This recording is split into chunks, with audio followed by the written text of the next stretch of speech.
Hey guys, welcome back to the channel. We're going to be checking out a video titled 10 Things I Hate About Living in Sweden. I don't know if this person is from Sweden or not. However, I saw the video this morning and I was pretty concerned because I live right beside Sweden.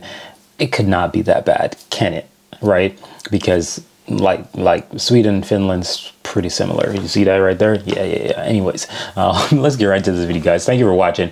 And let me know if you've ever been to Sweden, lived in Sweden, if you're Swedish, and how is it like living over there? Either way, thank you guys for watching this video. Without further ado, let's get right into this. But before we do, if you have any recommendations, click on the link in the pinned comment section. You can recommend videos. I'll check them out as soon as possible. A while ago, I made a simply incredible video about 10 reasons why I like living here in Sweden. But then I thought, fuck it. I mean, the internet is filled with way too many positive things as it is. So I thought I'd make another video explaining, talking about 10 reasons I really hate living in this fucking country.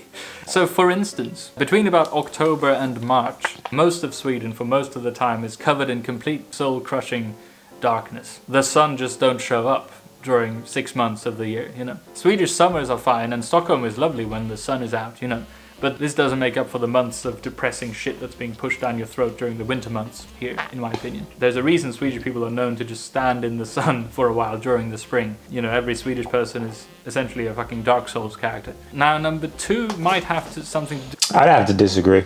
I don't know why people trip over it so much. Damn, I got chocolate right here. Why am I eating oh gosh, I'm sorry, guys.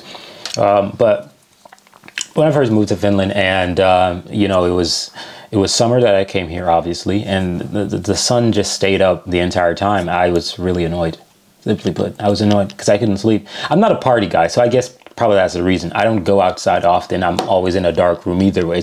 So it's like, it's just like second nature. So I guess it's not the worst thing to me because I do like darker themed things. But I really don't think it's that bad. It just cannot be that bad, The sun burns you either ways. Like, the sun being out is cool, but I don't know, man. I don't know. Do with this darkness because it's mirrored in the people as well.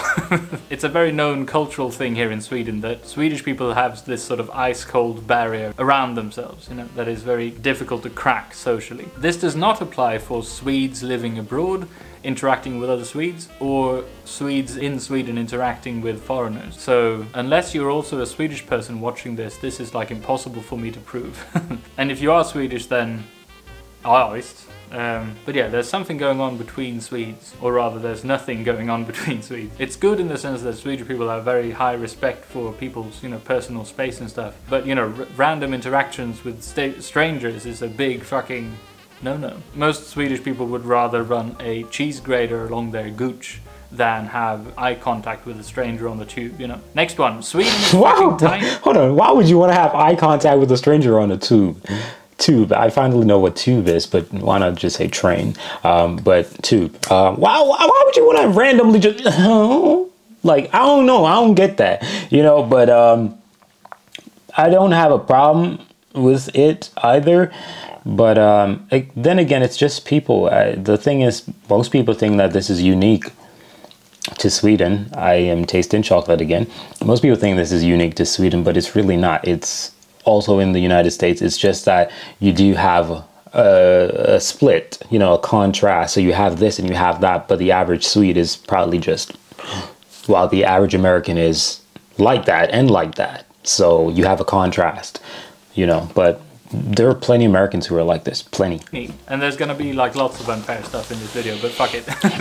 It can't help it, but size matters to me. It's obviously all relative. I mean, my penis is way bigger than a thimble. If you come from a town with a population smaller than the sub count for this channel, Skövde, maybe, I don't know, then Stockholm might seem like a big city to you. Having lived in London and Tokyo, though, I don't think it is. I feel that big cities are the most open-minded areas. You're surrounded by so many fucking people that it's impossible to feel alienated or out of place, because there's always going to be someone who's even weirder than you are, So for instance, if I wanted to roll down a high street in London on, roller skates, dressed as a banana with a jukebox playing the Swedish national anthem, shouting about how much I love my toast just right, then people wouldn't look at me twice. They've most likely seen something even weirder just like the same morning. If I did the same thing on Drottninggatan, however, I would be on the local news for the next month. The number 4 on this list is connected to this. There are pretty much no 24/7 corner shops here in Stockholm. This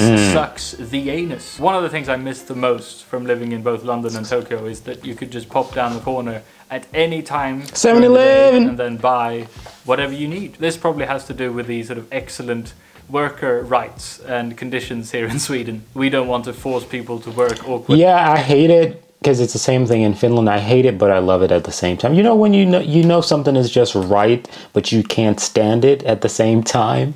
Yeah. So it's a love-hate situation, but it's really more love towards it because for crying out loud, people need to rest. You know what I mean? Damn. But hours too much. But still, I do miss being piss drunk and being able to buy some Reese's from the poor underpaid guy on the corner, you know. Or go there to top up on some beer and wine for the party in the fucking park. Which brings me to the next point. Jesus. Fucking Systembolaget, number 5.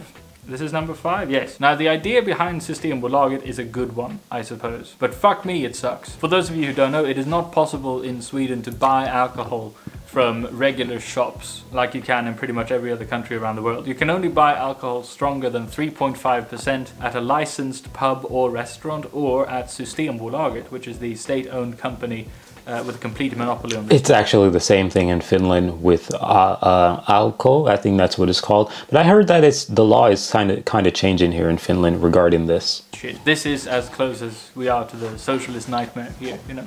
So let's say, for instance, that me and my partner are in bed after some steaming hot sex, and we both crave a post-anal White Russian, you know. Then my brother can't simply pop down to the corner shop and buy some Kahlua. We have to wait to the next day when Systembolaget opens, you know. Unless it's a Sunday, because it's fucking closed on Sundays. This sucks. Now, I might have lost some of you in number 5 there with, you know, the reference to me and my brother having some sexy time. But let me bring you back to the moist side by bringing up the Swedish housing market.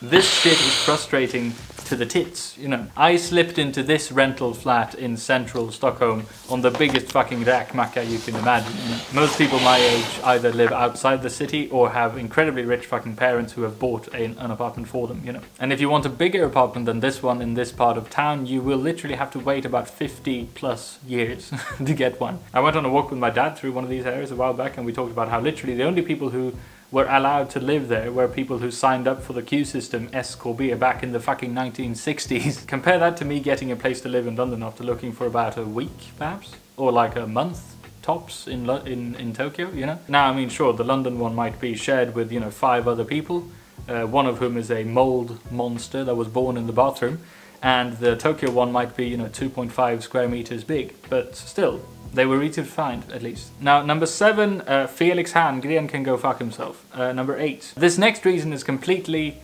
uncalled for. But I kind of don't like Swedish. It's, I don't know, or rather I don't really like myself speaking Swedish, I think. I feel very sluggish and boring. I feel that in Swedish I'm not able to, you know, live out the suave, witty, ball-crushingly charming man that I know that I really am. Probably because I grew up adoring British English. I'm just frustrated that nothing in Swedish can ever So come he's remotely Swedish? close to sounding as charming as, you know, Hugh Grant in Notting Hill. Number 9, everything in Sweden is a bit too much by the books. Now, what the fuck do I mean by this? Now, this is obviously wonderful when we're talking about, you know, fucking law and order and people behaving in the tvättstuga, you know, but sometimes it can go a bit out of hand. Like, for instance, it is completely unheard of to imagine like a Swedish official, you know, going, it's fine, we can sort of bend the rules a little bit here to just make this situation, you know, this car rental, for instance, or whatever, you know, just a bit more smooth for everyone. It's easier that way. That would almost never happen in Sweden. No, but this is like the rule, liksom. This is the way to do things. Honestly, I ain't even got no problem with that because sometimes it's better to stick to the rule than to, you know, bend the rule. You know, it's a Swedish law, liksom. Nej. Ja. For example, it's common in London to see big apartment buildings with different colored front doors. There's clearly no set idea or rule for what it should look like. This is impossible in Sweden. In like an apartment building, no one would consider, you know, painting their front door a different color than their neighbors. If you did, you could end up in trouble for breaking the local trivselregler or some shit. Okay, now fine, I mean, getting woken up by your flatmate in London who's had nothing to eat for the last week, apart from injecting anthrax into his eyeballs. That level of fucking nuts is not ideal, perhaps. But I still think that Sweden could learn from that guy. Just a little bit, you know. Let people paint their fucking doors, for instance. It won't hurt anyone. Or rather, the people it will hurt need to get over themselves real quick, you know. And number 10, jantelagen. Snopparnas pittpojk. Fan alltså, jävla piss. Or the law of jante. Or whatever the fuck, I don't know. Du ska fan inte tro att du är något. Nej. Essentially, you're not supposed to think you are anyone special. Fun, isn't it? Jantelagen is a thing that many people in not just Sweden but like Scandinavia have adopted, and it's very much, it's sort of seeped into the culture. It's everywhere. Okay, fine, parts of it is great, like you're not supposed to brag, no one likes a fucking show off. It's the polar opposite of American, you know, everyone's a winner kind of mentality. This I can't agree with it, because I don't know, I think it belittles a person. It makes you more smaller than you are. What I think is a good, you know, blend is, because for myself, I don't think I'm better than anybody else, but I do, you know, motivate myself that I can do something, and I also believe that of everyone else around me, right? So it's not a situation where I think I am better, I think I am capable, however. So I think a situation where you're like taught to be, you know, timid, or, you know, it's like, oh,